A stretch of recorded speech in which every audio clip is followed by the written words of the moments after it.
Bonjour, je suis Christophe, le chef du restaurant La Maison d'à côté à Montlivaud. Je suis honoré de participer à l'initiative Chef et Solidaire en partenariat avec le groupe Enodis et l'association Princesse Margot.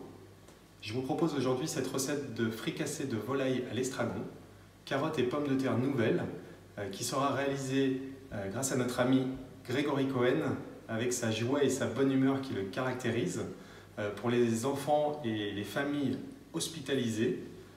La cuisine est aujourd'hui un lien social qui nous unit et je vous souhaite un bon appétit. Merci Christophe pour ta superbe recette de fricassé de volaille à l'estragon. On y va. On se retrouve tout d'abord chez Enodis qui vont réaliser ces plats pour les hôpitaux. Si vous voulez réaliser chez vous la blanquette de volaille estragon légumes du jardin de Christophe et pour 12 personnes, il vous faudra 1,3 kg de blanc de volaille, un demi-litre de crème, 2 œufs, un blanc de poireau, un oignon doux, une carotte, 3 tomates, une botte d'estragon, un citron jaune, du thym, du laurier, 50 g de beurre, 50 g de farine et pour les légumes, 500 g de carottes, 500 g de champignons de Paris, 500 g de pommes de terre et un citron. Alors pour la blanquette de volaille, vous allez commencer par éplucher et tailler grossièrement la carotte, l'oignon et le poireau. Taillez les blancs de volaille en cubes réguliers de 3 cm, puis réunir dans une casserole la garniture, le thym, le laurier et le jus d'un demi-citron et la viande.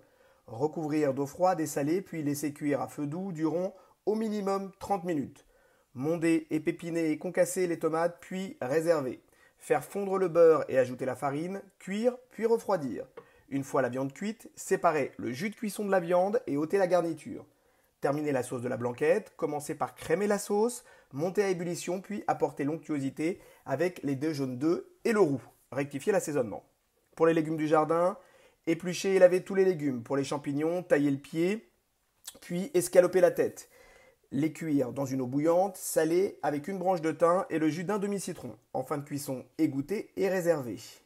Pour les carottes, tailler des sifflets réguliers et cuire dans une eau bouillante salée, puis glacer immédiatement dans l'eau froide pour stopper la cuisson et conserver la belle couleur. Égoutter et réserver. Pour les pommes de terre, taillez-les en 4 dans la longueur, puis arrondir les faces extérieures, les tailler en pétales de 0,5 cm d'épaisseur, cuire dans une eau bouillante, saler, refroidir, égoutter et réserver. La finition, c'est très simple. Quand la sauce est au point, y ajouter la viande, les tomates concassées, les carottes, pommes de terre du jardin et les champignons. Chauffez le tout quelques minutes pour finir de cuire les tomates. Ajoutez en dernier l'estragon haché et rectifiez l'assaisonnement si nécessaire. Et voilà, c'est prêt.